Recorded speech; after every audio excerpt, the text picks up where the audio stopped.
ओम नमो भगवते वासुदेवाय नमः। आपके अपने YouTube चैनल जय मां कंजक में आपका बहुत बहुत स्वागत है। भगवान लक्ष्मी नारायण की कृपा आप और आपके परिवार पर सदा सर्वदा बनी रहे।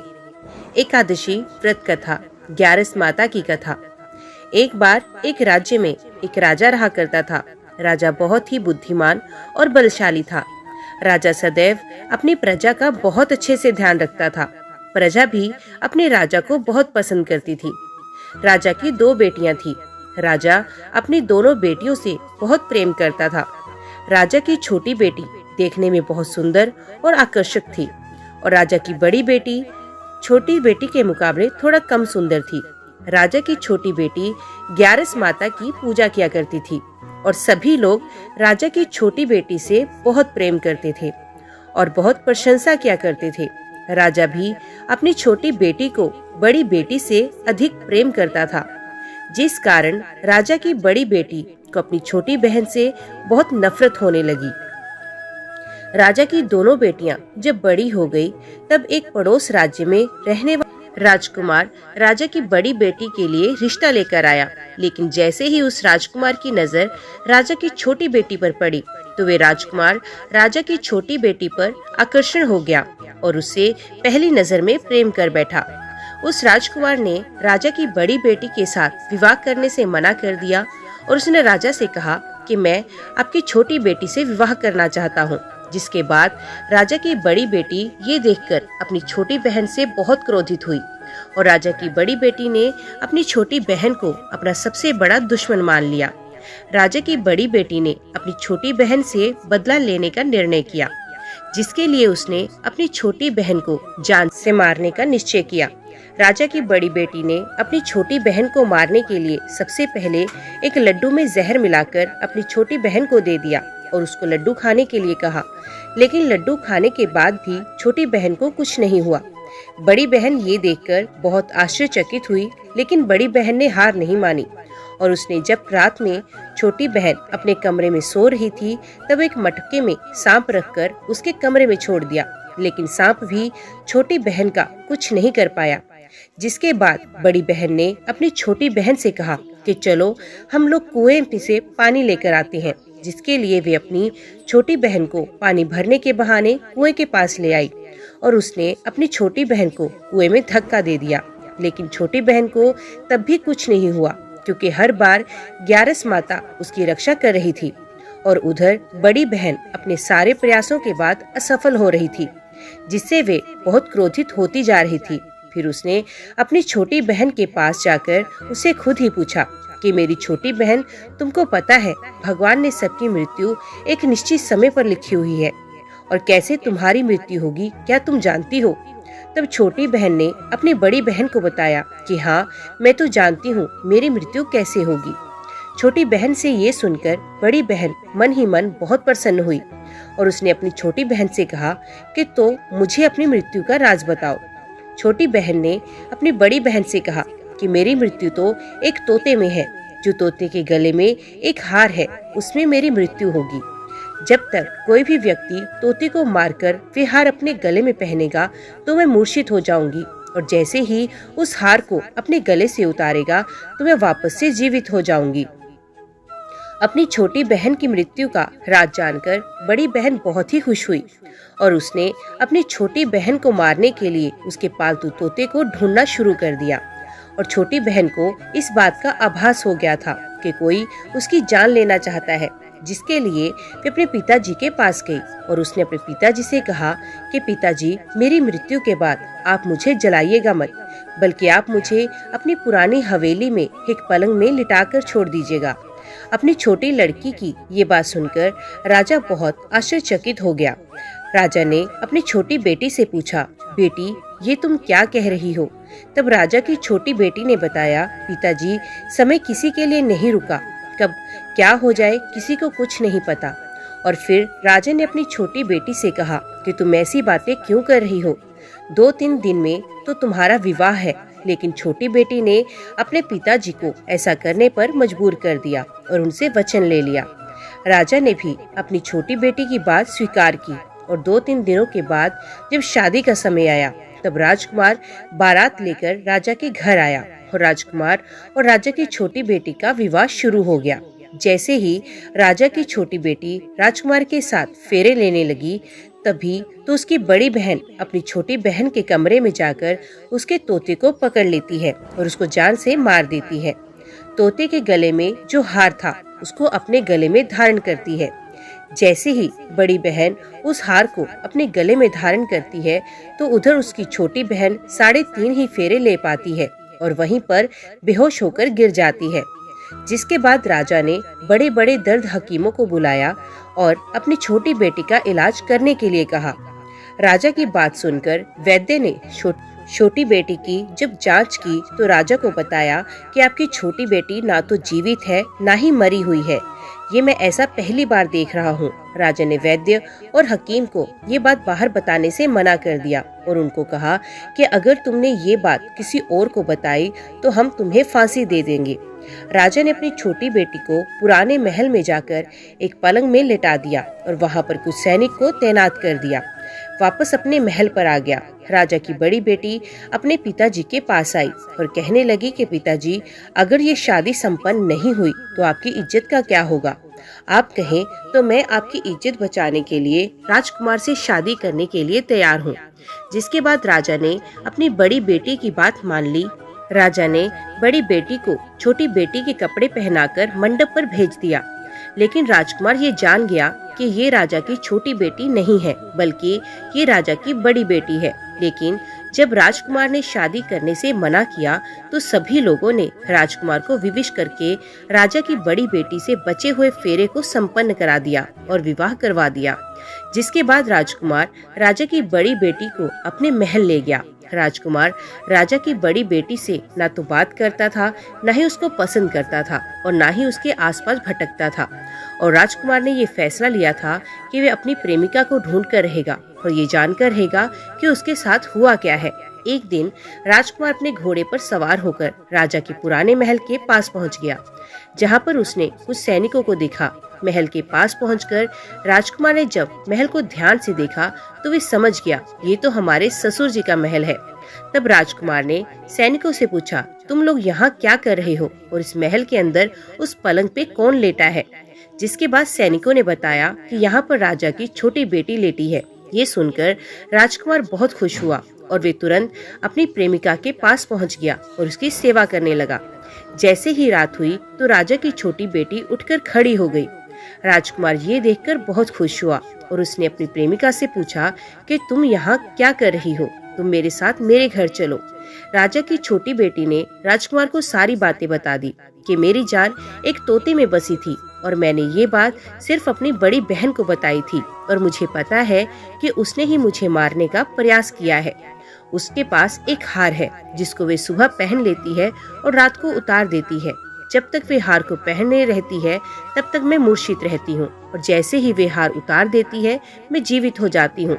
और जब तक मेरी बड़ी बहन के पास वे हार है तब तक मैं ऐसे ही जीवित और मूर्छित होती रहूंगी। अगर मेरी बड़ी बहन के पास जो हार है वे मेरे हाथ में लग जाए तो मैं हमेशा के लिए जीवित हो जाऊंगी। राजकुमार ये बात सुनकर राजा की छोटी बेटी के पास रहने का निर्णय ले लिया और उसने अपने बचे हुए फेरे उसी पलंग में राजकुमार ने उस छोटी बेटी के साथ ले लिए और अपना विवाह पूर्ण किया और वहीं पर ही रहने लगा। देखते ही देखते कुछ समय में राजा की छोटी बेटी और राजकुमार की पत्नी पेट से हो गई। एक दिन राजकुमार को किसी काम से बाहर जाना पड़ा। तब छोटी बहन के पेट में बहुत तेज से दर्द हुआ, जिसके बाद उसने ग्यारस माता का आवाहन किया। जिसके बाद वहां पर ग्यारस माता प्रकट हुई और उन्होंने अपने भक्तों के दर्द को दूर किया और एक पुत्र की प्राप्ति करवाई। और वहीं पर अचानक से राजकुमार भी आ गया। राजकुमार ने ग्यारस माता को देखा तो वे आश्चर्यचकित हो गया और उसने तुरंत माता को प्रणाम किया। और ग्यारस माता ने राजकुमार से कहा कि जब तुम्हारा 5 वर्ष का बच्चा हो जाए तो तुम अपनी पत्नी को हार आकर इसके गले में डाल देना। और देखते ही देखते राजकुमार और राजा की छोटी बेटी का पुत्र 5 वर्ष का हो जाता है। तो राजकुमार अपने बेटे से कहता है कि बेटा, मैं कुछ काम से बाहर जा रहा हूँ, तुम अपनी माता का ध्यान रखना। और वहाँ से चला जाता है। राजा को बाहर निकलता देख बड़ी बहन के सैनिक देख लेते हैं और बड़ी बहन को जाकर सारी बातें बता देते हैं। जिसके बाद बड़ी बहन अपनी छोटी बहन के पुत्र को वहाँ से उठवा लेती है और उसको मरवा देती है। छोटी बेटी के पुत्र के 2 टुकड़े करवा देती है। पहला टुकड़ा चक्की के पास छुपा देती है और दूसरा टुकड़ा अपनी पलंग के नीचे रख लेती है। अब ग्यारस माता भिखारी का रूप लेकर आती है। एक भिखारी का रूप रखकर बड़ी बहन के पास जाती हैं, जिसके बाद वहाँ पर भिक्षा मांगने लगती हैं।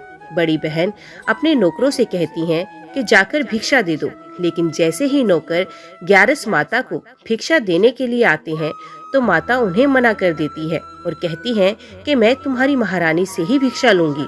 जिसके बाद बड़ी बहन स्वयं ही भिक्षा देने के लिए माता के पास आती हैं। तब माता एक बिल्ली का रूप लेकर उसके कमरे में चली जाती हैं। वहाँ पर छोटी बेटी के पुत्र कोई 2 टुकड़ों को आपस में जोड़ देती हैं और उसे जीवित कर देती हैं। उसे वहाँ से ले जाती हैं। राजकुमार अपने बेटे को लेकर अपनी पत्नी के पास आता है और कहता है कि तुम इसका ध्यान रखना। अगर तुम इस बच्चे को अच्छे से ध्यान से रखोगी तो मैं तुमसे बात करूँगा। एक दिन राजकुमार अपने बच्चे से कहता है कि माँ से उनके गले का हार मांग लो। जिसके बाद राजकुमार का लड़का अपनी माँ के पास जाता है और कहता है कि माँ, मुझे तुम्हारा हार चाहिए जो तुमने गले में पहन रखा है। ये सुनकर पहले तो बड़ी बहन बहुत क्रोधित होती है, पर उसको ये याद आता है कि राजकुमार ने कहा था कि अगर मैं इस बच्चे का ध्यान अच्छे से रखूंगी तो वे मुझसे बात करेंगे, जिसके कारण वे हार उस बच्चे को दे देती है और वे तुरंत हार को लेकर अपने पिताजी को दे देता है। और तभी राजकुमार अपने बेटे को लेकर वहाँ से जाने लगता है और अपनी पत्नी से कहता है कि तुम हमारे लिए खाना बनाकर रखना, मैं शाम को आकर तुम्हारे साथ खाऊंगा। और वे अपने बेटे को लेकर वहाँ से चला जाता है। जिसके बाद वे राजा के पास जाता है और उनको सारी बात बताता है। राजा अपनी बड़ी बेटी की ये करतूत सुनकर बहुत क्रोधित होते हैं और अपनी परवरिश पर ही दोष देने लगते हैं और राजकुमार को अपनी छोटी बेटी के साथ रहने के लिए आदेश देते हैं। ओम नमो भगवते वासुदेवाय नमः। अभी हम श्रवण और पठन करते हैं एकादशी माता यानी कि ग्यारस माता की उत्पत्ति कैसे हुई। एक बार भगवान श्री हरि के मुख से देवोत्थान एकादशी की कथा सुनकर युधिष्ठिर तृप्त हो गए और उन्होंने कहा, हे केशव, आपके श्री मुख से कार्तिक माह के शुक्ल पक्ष को आने वाली देवोत्थान एकादशी की कथा सुनकर भाव विभोर हो चुका हूँ। अत मैं आपसे मार्गशीर्ष माह के कृष्ण पक्ष को आने वाली एकादशी के विषय में जानने को बहुत इच्छुक हूँ। इस एकादशी का क्या नाम है? इस एकादशी का क्या महात्म्य है? इस एकादशी व्रत को किस विधि विधान से करना चाहिए? इस एकादशी व्रत के फल स्वरूप हमें किस पुण्य फल की प्राप्ति होती है? ये हमें सह विस्तार सुनाने की कृपा करें। हे मधुसूदन, हे श्री कृष्ण, हे कुंती नंदन, मार्गशीर्ष माह के कृष्ण पक्ष को आने वाली एकादशी को उत्पन्ना एकादशी कहा जाता है। इस एकादशी व्रत का फल अमोघ है। ये एकादशी व्रत से मनुष्य के सभी पाप कर्मों का नाश सहज हो जाता है। इस व्रत से मिलने वाला पुण्य फल शंखोद्वार तीर्थ में स्नान कर भगवान के दर्शन करने के फल के समान होता है। इस व्रत का श्रद्धा पूर्वक अनुष्ठान करने वाले मनुष्य को सदैव पाखंडी, चोर, परस्त्री, गमन में व्याप्त, मदिरा पान करने वाले, निंदक, मिथ्याभिमानी और किसी भी तरह की पाप वृत्ति में प्रवृत्त रहने वाले मनुष्य से दूरी बनाए रखनी चाहिए। युधिष्ठिर ने कहा, हे भगवान, आप ये कहते हैं कि इस व्रत से प्राप्त होने वाले फल की तुलना हजारों यज्ञ और लाखों गोदान से कहीं अधिक है। ऐसा किस कारणवश? हे प्रभु, हमें विस्तार पूर्वक इसकी कथा सुनाने की कृपा करें। श्री कृष्ण कहते हैं, हे धर्मराज, अब मैं तुम्हें इस व्रत की कथा सुनाने जा रहा हूँ, अतः तुम इसे ध्यान पूर्वक सुनना। हे युधिष्ठिर, सतयुग काल में मरु नामक एक क्रूर और अत्यंताई दैत्य की उत्पत्ति हुई। वे दैत्य बड़ा बलवान और भयावह था। उस दैत्य ने अपने प्रचंड बल से इंद्र, भास्कर, वसु, वायु, अग्नि आदि सभी देवताओं को परास्त कर भगा दिया था। परास्त होकर देवता भयवश पृथ्वी लोक में विचरने को विवश हो गए। तभी एक समय सभी देवता एकत्र होकर भगवान शिव की शरण में कैलाश पर्वत पर गए और उन्हें अपना सारा वृत्तांत सुनाने लगे। देवता बोले, हे कैलाशपति, हे चराचर जगत के स्वामी, मरु दैत्य ने हमें स्वर्ग विहीन कर दिया अपने अपार बल से हम सभी देवताओं को परास्त कर स्वर्ग लोक पर अपना आधिपत्य स्थापित कर दिया है। अतः हम सभी देवगण पृथ्वी लोक में विचरने को विवश हो गए हैं। हे महादेव, आप हमारी रक्षा करें। देवताओं की दीन वाणी सुनकर महादेव अपनी तप साधना से जागृत हुए और कहने लगे, हे देवतागण, मैंने तुम्हारा समस्त वृतांत सुना, किंतु नीति के अनुसार आपकी समस्या का समाधान तीनों लोकों के स्वामी और अपने भक्तों के दुखों का नाश करने वाले ऐसे भगवान श्री हरि विष्णु के पास ही है। अतः आप सभी को उनकी शरण में ही जाना चाहिए। वे ही तुम्हारे सर्व दुखों को दूर कर सकते हैं। महादेव के वचन सुन सभी देवता क्षीर सागर की ओर चल दिए। वहां भगवान श्री हरि विष्णु अपनी शयन मुद्रा में लीन थे। उन्हें शयन मुद्रा में देखकर सभी देवता उनकी स्तुति करने लगे। देवताओं ने कहा, हे देवताओं की रक्षा करने वालों, परम ब्रह्म श्री हरि हमारी रक्षा करें। असुरी शक्तियां द्वारा हम भयभीत होकर आपकी शरण में आए हैं। आप ही सृष्टि के रचयिता, आप ही माता, आप ही पिता हैं। आप से ही सृजन, आप से ही पालन करता, आप ही संहारक हैं। आप ही आकाश और आप ही पाताल में विद्यमान हैं। आप ही सबके पितामह ब्रह्मा, सूर्य, चंद्र, अग्नि सामग्री, होम आहुति, मंत्र तंत्र, जप, यजमान, यज्ञ कर्म, कर्ता और भोक्ता भी आप ही हैं। आप ही सर्वत्र सर्वज्ञ और सर्वव्यापक हैं। चराचर सृष्टि में आपके समान ना कोई चर है ना कोई अचर। हे दयानिधान, आपसे कुछ भी नहीं छिपा। हम दैत्यों द्वारा परास्त होकर पृथ्वी लोक में मारे मारे भटक रहे हैं। अतः हे दंडीकारी, आप इन दैत्यों से हमारी रक्षा करें। हे प्रभु, देवताओं के मुख से निकले इन वचनों से भगवान श्री हरि विष्णु जागृत हुए और कहने लगे, हे इंद्र, देवताओं को परास्त कर सके ऐसा दैत्य कौन है? उसका क्या नाम है? वे कितना बलशाली है? किसके सानिध्य में है? वे कहाँ रहता है? ये सब मुझे विस्तार से कहो। भगवान श्री हरि विष्णु के वचन को सुनकर देवराज इंद्र अपने उच्च स्वर में कहने लगे, हे स्वर्गीय, प्राचीन काल में नाड़ीजंग नामक राक्षस हुआ करता था। उसे महाबली महाप्रकर्मी मूर नामक पुत्र हुआ। उसकी नगरी नाम चंद्रावती है। ये वही है जिसने देवताओं को पद भ्रष्ट कर अपने स्थान से निष्कासित किया हुआ है और स्वर्ग लोक पर अपना आधिपत्य स्थापित किया है। उसने इंद्र, अग्नि, वरुण, यम, वायु, ईश, चंद्रमा, नृत्य आदि सबके स्थान पर अपना वर्चस्व स्थापित कर लिया है। स्वयं ही सूर्य बनकर ब्रह्मांड को प्रकाशमान कर रहा है। स्वतः ही मेघ बन बैठा है और सबसे अजय हो चुका है। अतः हे सर्वशक्तिमान प्रभु, इन असुरों को परास्त कर कर हमारी रक्षा करें। देवताओं के वचन सुनकर प्रभु श्री हरि ने अपने उच्च स्वर में कहा, हे देवताओं, भयभीत ना हो, मैं शीघ्र ही तुम्हें उस असुर का संहार करूंगा। तुम सब चंद्रावती नगरी की ओर प्रस्थान करो। इतना कहकर सभी देवता भगवान श्री हरि विष्णु असुर राज मूर की नगरी चंद्रावती की ओर प्रस्थान करते हैं। उस समय राक्षस मूर अपनी आसुरी सेना के संग युद्ध भूमि में गरज रहा था। उसकी भयावह गर्जना सुनकर सभी देवता भयप्रद होकर वहां से भागने लगे। तब भगवान श्री हरि विष्णु स्वतः ही युद्ध क्षेत्र में उतरे। उन्हें देख असुरों की सेना उन पर प्रहार करने हेतु शस्त्र अस्त्र देख के साथ टूट पड़ी। भगवान श्री हरि विष्णु ने उन्हें एक सर्प की भांति अपने तीक्ष्ण बाणों के प्रहार से मृत्यु को प्राप्त करवा दिया था। अब अकेला मूर ही जीवित बचा हुआ था। वे अविचित भाव से भगवान श्री विष्णु के साथ युद्ध में उतर गया। भगवान श्री विष्णु के तीक्ष्ण बाण उसके लिए पुष्प के समान लग रहे थे।